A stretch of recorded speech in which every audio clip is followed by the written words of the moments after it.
Some people say men don't change. Others say love is built, not found. And then you hear, if he wanted to, he would. So which one is true? Because they can't all be right. The real question is not whether people change. The real question is whether you're choosing someone who already knows how to.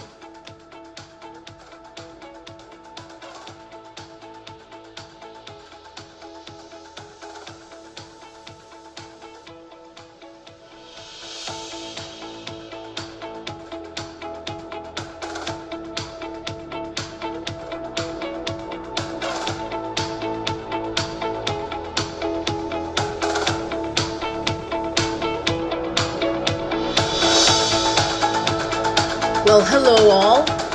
I'm Renee, and welcome to another episode of Love Hacks.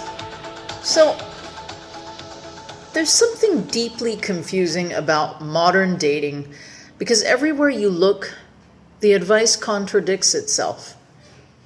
You're told to be patient, but also to walk away. You're told to believe in growth, but also to never accept potential. And that confusion is exactly what keeps people stuck, waiting, overgiving, trying to understand someone who simply isn't showing up. It's a bit like that song, should I stay or should I go? No, no, no, no, no. Should I stay or should I go? Should I stay or should I go? I'm just, and it's confusing, I mean, the love advice I've gotten in the past has gone through a whole spectrum. I mean, on like the exact same situation, one friend will tell me, yeah, tell him to boop off. And another friend will say, oh, you should be more tolerant, and if you're not, he's going to go away. And it's like, well, I mean, what? The one friend is like, no, wrong, walk away, get away, because this person is no good. And then the other friend is like, oh, you should give him a shot. You shouldn't be so severe. And he's going to leave you. Honestly, I really don't like the second option, but I think being too extreme is also, being too extreme the other way also doesn't do you any favors, right? The answer is somewhere in the middle. Again, I'm going to go for the first answer, the harder one, but not as hard. And the, let me be a doormat approach, quite frankly, no thanks, right? But there's other things that, can happen with you. And again, contradiction. Basically, the truth is not black or white. It's more precise than that. Yes, people can change, but not in the way most people hope.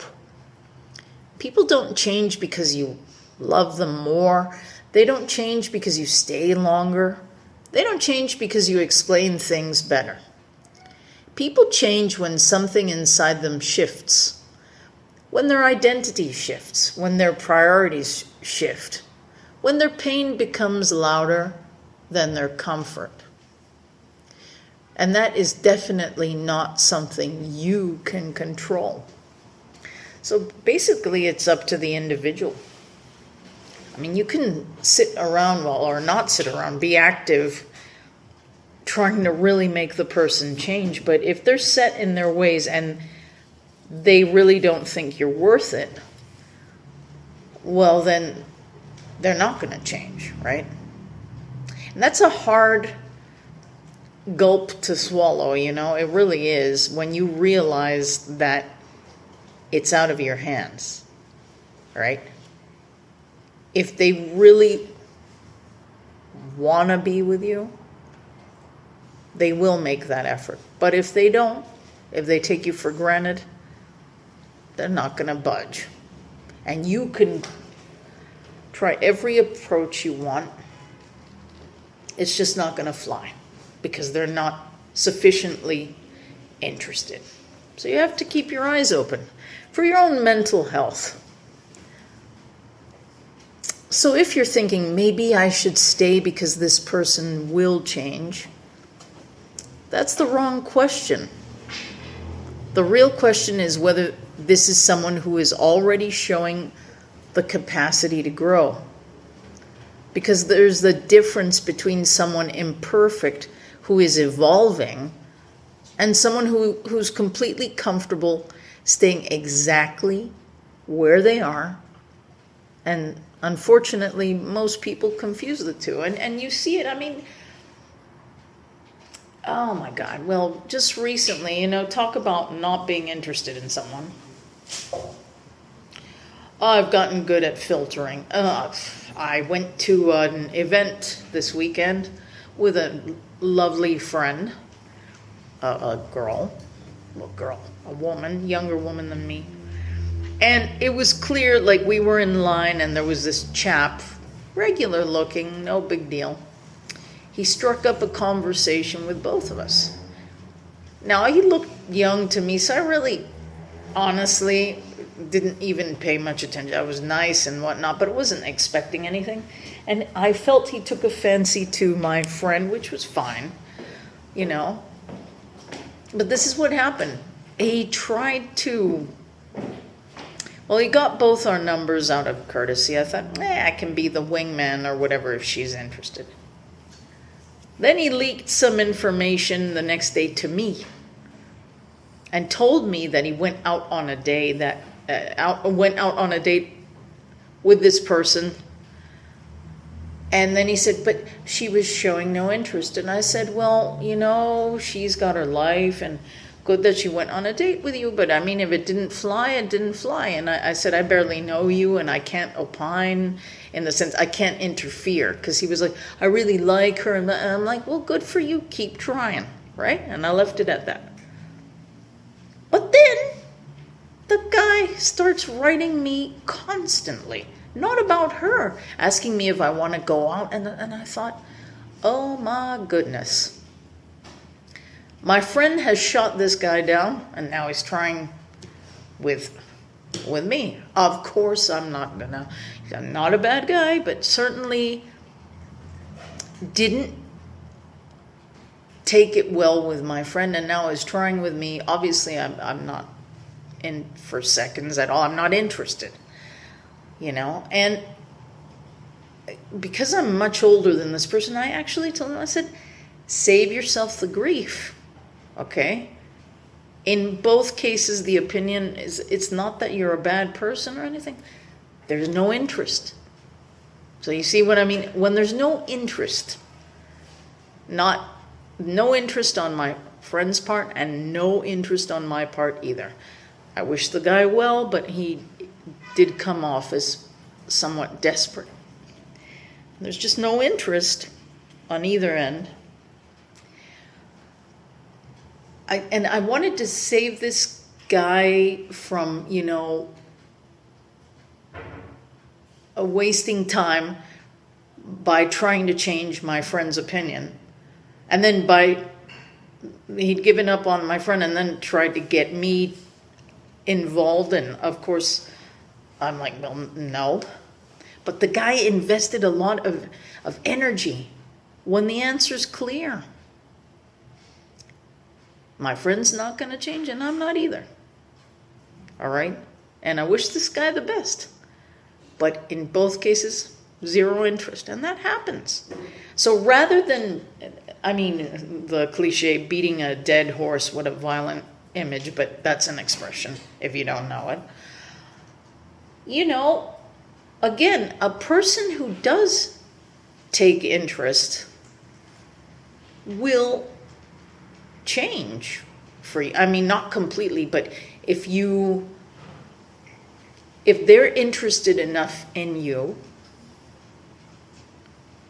and there's something about them you don't like and you tell them, I really don't like this about you, or I really think you should be a little bit more like this, not changing you or whatever. And that person, you take a step back and say, okay, or that person takes a step back and says, okay, maybe I should work on myself. Like if my friend had been interested in this gentleman, she would have changed and said, okay, let's go on another date, let's try it out.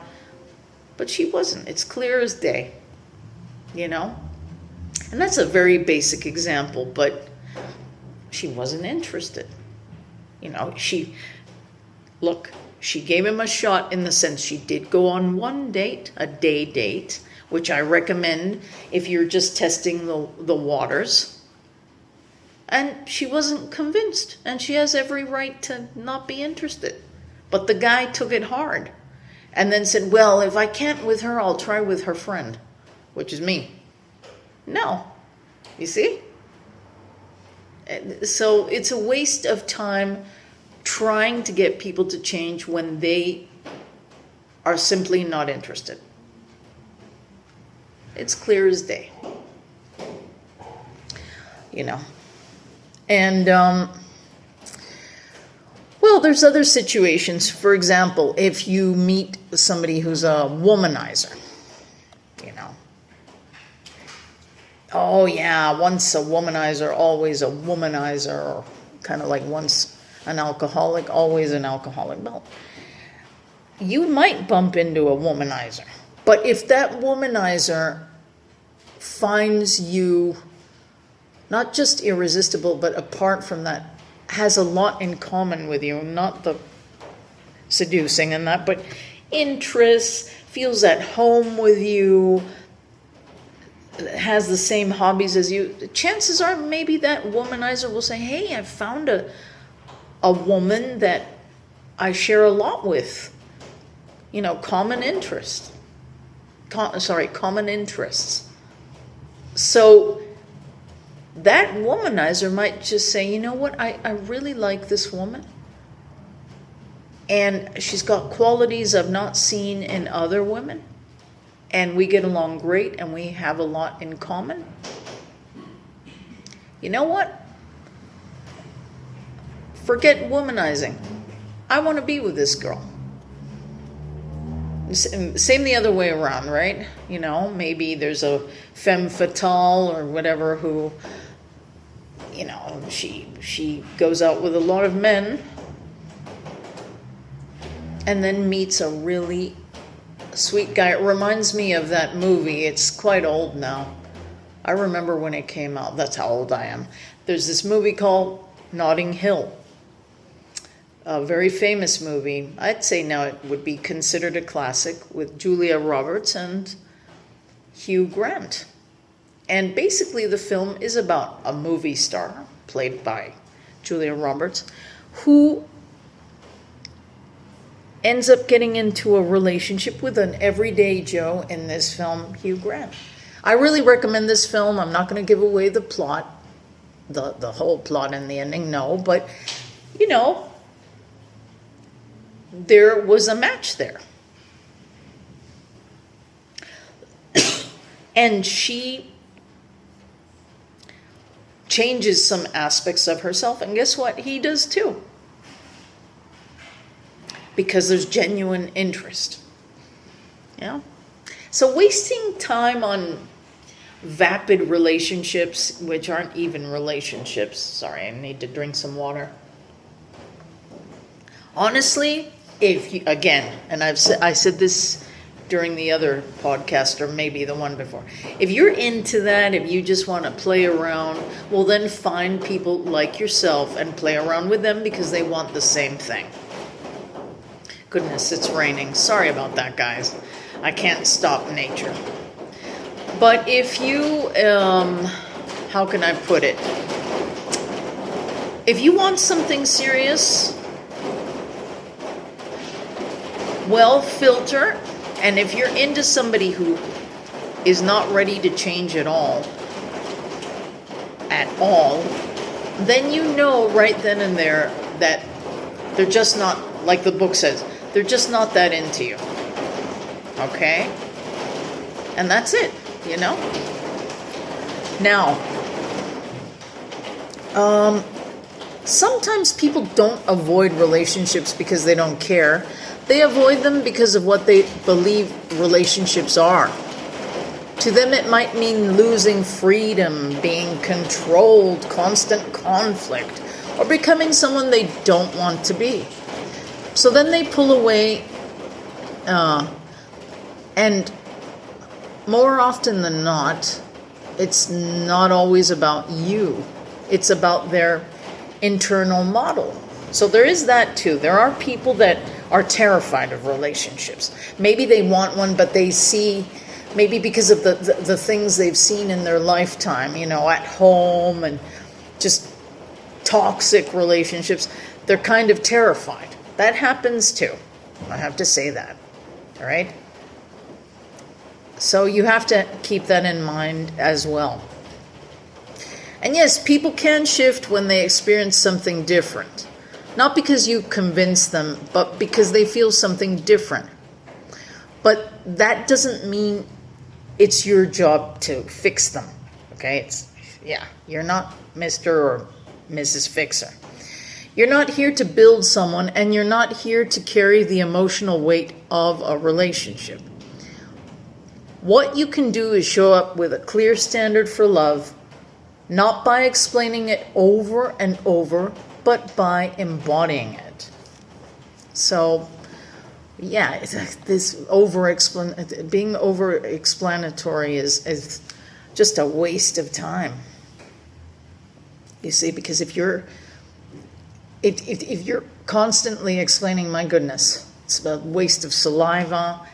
Things should be understood usually just with one version, okay? The people that need 5 explanations of the same thing, Instead of arguing with someone's fears, you simply show that you see relationships differently, that for you it's about growth, support, and freedom, and you leave it there. You don't convince, you reveal.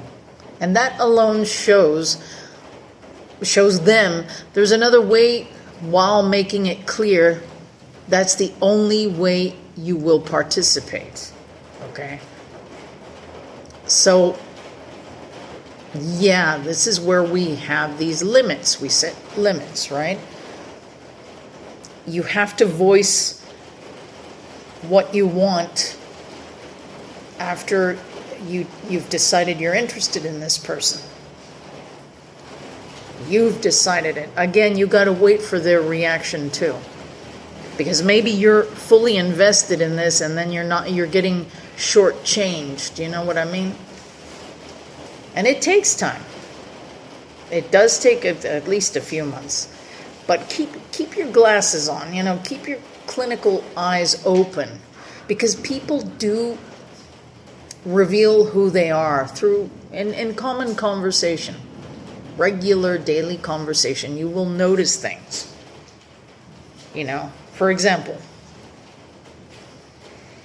I don't know, let's say you're seeing somebody and you get on the topic, you haven't even had intimacy, like sex yet, and you're like, I like exclusive partners. And the person casually says, well, but sometimes you can't help yourself. But the person says it casually. Right there, that person is revealing who they are. You just said you wanted exclusivity, and that person is telling you in plain language, but no, and then a slip up. You need not waste more time. Don't be aggressive, don't anything. But unless that person changes their mind in terms of you and shows it, chances are, they're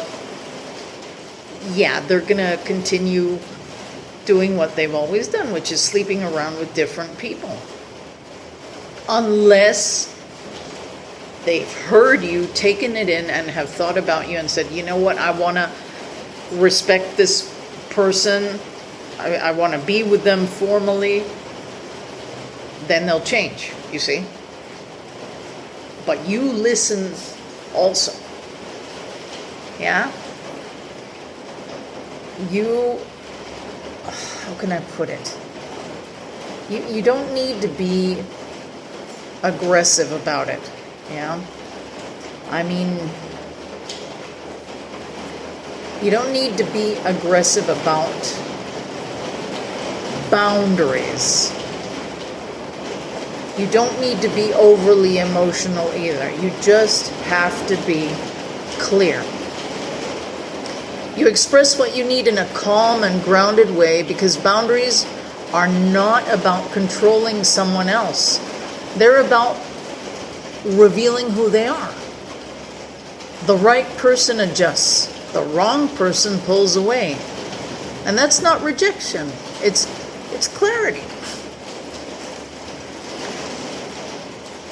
Now comes the hardest part. When you see that they're not there. The hardest part is walking away. Not as a strategy, not to make them chase you, but as a firm decision. Because if someone is inconsistent, unclear, or emotionally unavailable and nothing changes, staying will not fix it. It will only attach you to basically a waste of time. It's going to be a waste of time, because if they make no changes and you're there, you can kiss your hours goodbye. Looking for real conversations about love, connection, and everything in between? Listen to Love Hacks. Honest, heartfelt, and in 4 languages: English, Espanol, Francais, and Portuguese. Find your version wherever you get your podcast. See you soon. It's very hard to walk away. I've had to do it.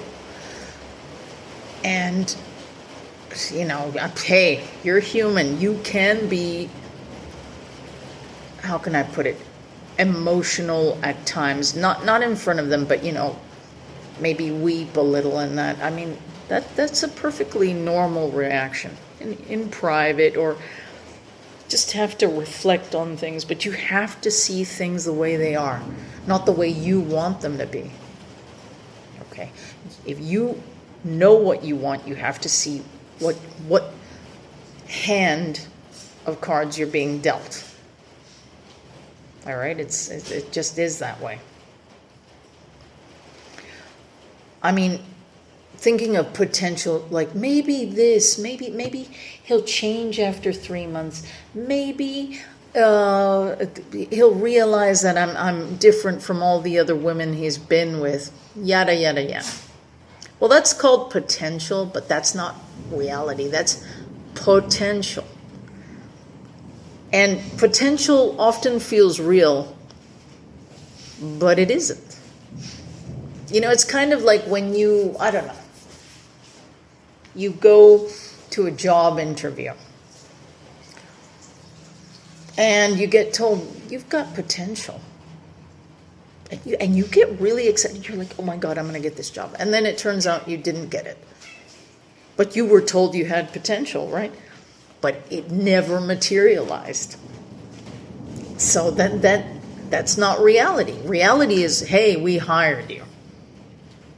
That's reality. So you're not in a relationship with who someone could be. You're in a relationship with who they are right now, in the present. And if who they are right now doesn't align with you, waiting definitely won't create alignment. And again, a lot of people say men don't change.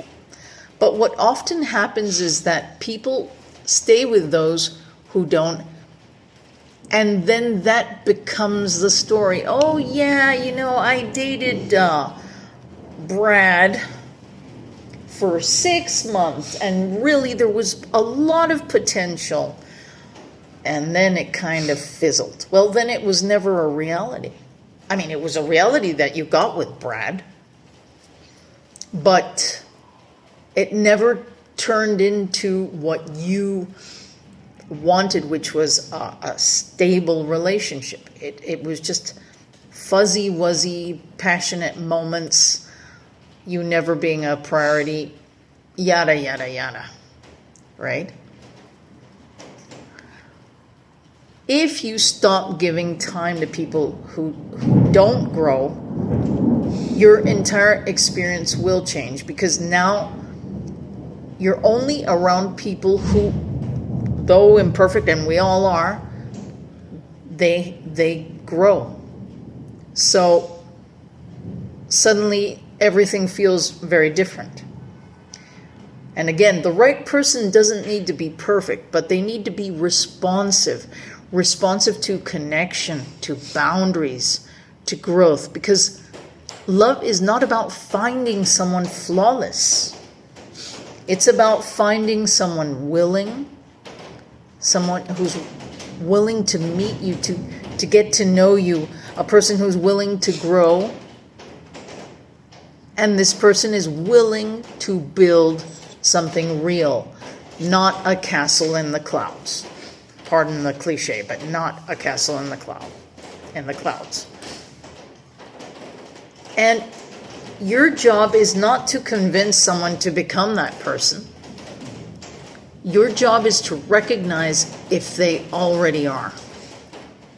So if you're thinking about someone right now, ask yourself this. And I really want you guys to take a moment, because this is very, this is crucial. And it's an eye-opener. Okay? Ask yourself this. Are you seeing real movement? Okay, real growth, if you will, real interest, or are you holding on to potential? Because that answer changes everything. So think about that. Are you seeing real movement? Real growth? Real interest? Or are you holding on to potential? Because that answer changes everything. Guys, it's raining. Have an excellent week. I hope you enjoyed the podcast. Take care, and we'll see you soon. Bye.